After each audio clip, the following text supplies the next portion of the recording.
Sa number 7, footbridge sa Barangay Singkang Airport sa Bacolod City nagakaguba na, ginakawatan pa. Gani ini ang ipakayusang syudad. May report si Nico Delfin.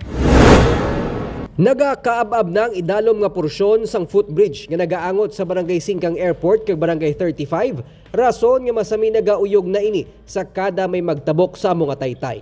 Ang masubo kay magluwas nga nagaamat-amat na nga nagakaguba ang taytay, nagakaubos na pating mga salsalon nga railings nga ginapangahuyan sa mga kawatan. Tungod madamo na sang kalaang wala na paiway nga sang nagligad na nga sinimana. May isa ka 4 ka tuig nga batang nahulog sa mga footbridge.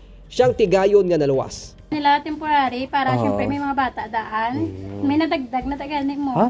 Oo. Te, nagkano lang? Siyempre kasi ang mga bata pa yung magampang gatikludanay. Di wala kami masulod kay bata man ang gampang tinadagdag. Sa programa nga isugid kay Mayor, ginpahayag ni Barangay Singkang Airport punong Barangay Cesar Distrito nga temporaryo nila ginbutangan sadto sa mga railings kag baral nga himo sa kawayan ang footbridge agud malikawan ang disgrasya.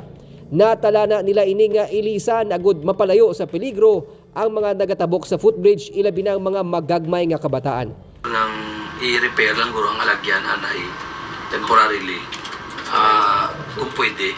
Pero kung city tapos pag congressman mo ano pa na mayor.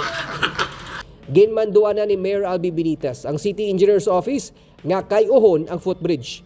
Pangitaan sa budget sa local 2025. Well, base this year. Kasi makapangita patajutay this year. Then let's retrofit and kayuhon ning footbridge. Kapin sa 4 million pesos ang igapain nga pondo sang syudad para ma-rehabilitate ang footbridge nga ginagamit sa mga residente sa matag adlaw. Pero sa baylo sa mga salsalon, butangan sa mga sementado nga railings ang taytay, agud mapaiway ang pagpangawat kag pagkaguba sang proyekto. Nico Delfin para sa DigiCast Negros.